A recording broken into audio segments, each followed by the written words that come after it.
ঝড় বৃষ্টিতে যেমন খিচুড়ি মজা লাগে, তেমন ঝড় বৃষ্টি ছাড়াও কিন্তু গরম গরম খিচুড়ি খেতে খুবই মজা লাগে। তো যে কোনো সময়ে কিন্তু খিচুড়ি বানিয়ে খেলে কিন্তু প্রচুর মজা লাগে। সেটা যদি হয় তোমার ডিম দিয়ে, সেটা যদি হয় তোমার চিকেন দিয়ে, তাহলে তো আরও খুব বেশি মজা। তো আসসালামু আলাইকুম আপু ভাইরা, তোমরা সবাই কেমন আছো?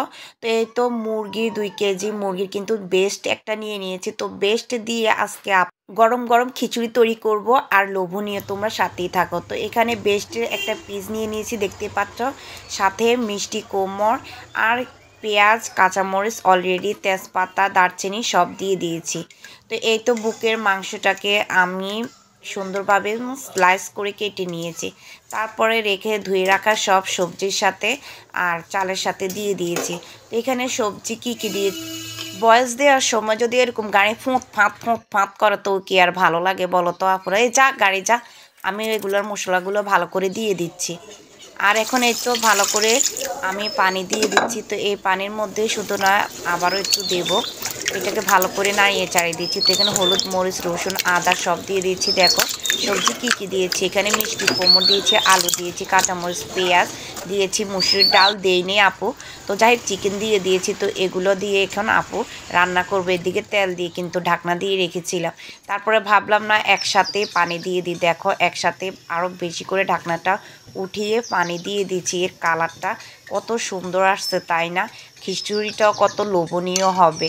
তো এই তো আপু ঢাকনা দিয়ে আবারও দিয়ে রেখেছিলাম। তো একটু পরে দেখি বুট বুট দিচ্ছে। তো যাই হোক একটু লাড়াচাড়া দেখতেছি, একটু চালটা একটু হপায় একটু মানে সিদ্ধ হয়ে আসতেছে, হালকা সিদ্ধ হয়েছে।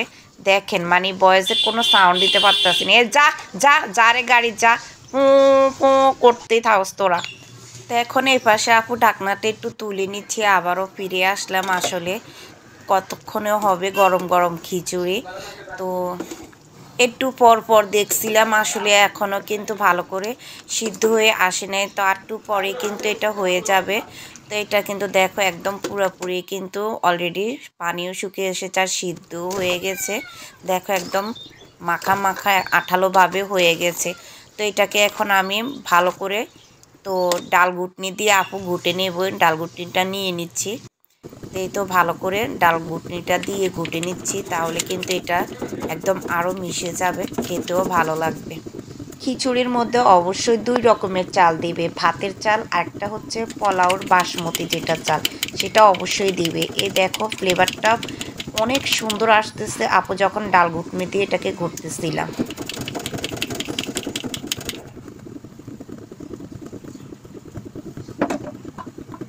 ফুটে নিয়েছে। আর এ পাশে এখন আপু ভেজে রাখা পেঁয়াজ ব্রাউন কালার করে রেখেছিলাম, বাগারটা আর কি, তোমরা কোন ভাষা কি বলো জানি না। তো যাই হোক আমরা বাগারেই বলি, পেঁয়াজ বাগার দিয়ে দিয়েছি। দেখো কালারটা কত সুন্দর আসছে আর ফ্লেভারটা কিন্তু অন্য রকম আসছে। তো এখন একটু ভালো করে সবগুলো মিশিয়ে দিয়েছি। তো এখন আসলে আজকে বৃষ্টির দিন না, গরমের দিন। তো ছেলে কিন্তু খেতে চেয়েছিল খিচুড়ি, তাই আপু বেড়ে দিচ্ছি। তো মা ছেলের জন্য নিয়ে নিচ্ছি, একদম পাতিলাটা গরম গরম তুলে নিয়ে নিব। তো এদিকে কিন্তু আপু পরিবেশন করে রাখছি। এদিকে একটু এখন ঢেলে নিচ্ছি। ঢেলেইয়া ধোঁয়া রানতে রানতে একবার ধোঁয়া দৌড়াইতে দৌড়াইতে শেষ, এখন ডাল তো ধোঁয়া দৌড়াইতে হইতেছে। তো এই তো এগুলো আপু নিয়ে নিয়েছি, বাকি অংশটুকু পাতিলাতে এখনও রয়েছে। এখানে এক হাঁড়িতে নিয়েছি, এখানেও নিয়েছি, বাকিটা ছেলের জন্য। এদিকে আমি এই তো এই পেয়ালাটার মধ্যে সবগুলো নিয়ে নিচ্ছি। তো যাই হোক পাতিলার যে অংশটুকু আছে সেগুলো পরে আপু খেয়ে নিব, কারণ আপু খাবার নষ্ট করি না। আপুর কাছে খাবার নষ্ট দেখলেই কেমন জানি লাগে, ভালো লাগে না। তো এই তো আপু সব নিয়ে নিয়েছি। তো এই মা ছেলের দুজনের জন্য নিয়ে নিয়েছি। তো ছেলেকে এই তো দিয়ে দেব, ছেলে খাবে দুজনের জন্য, আর পাতিলাটা পরে আপু খাবো। আর ওই যে মাটির বড় হাঁড়িটা, ওটা রাত্রের জন্য রেখে দেব। তো যারা এতক্ষণ পর্যন্ত আপুর এই খিচুড়ির রেসিপিটা দেখেছ, তোমরা অবশ্যই বাসায় ট্রাই করবে। বৃষ্টির সময় আর যে কোনো সময় কিন্তু গরম গরম খিচুড়ি খেতে ভালো লাগে। তো তোমরা যে কোনো সময় তৈরি করে ফেলে। এতক্ষণ ভিডিওটা দেখার জন্য অসংখ্য ধন্যবাদ।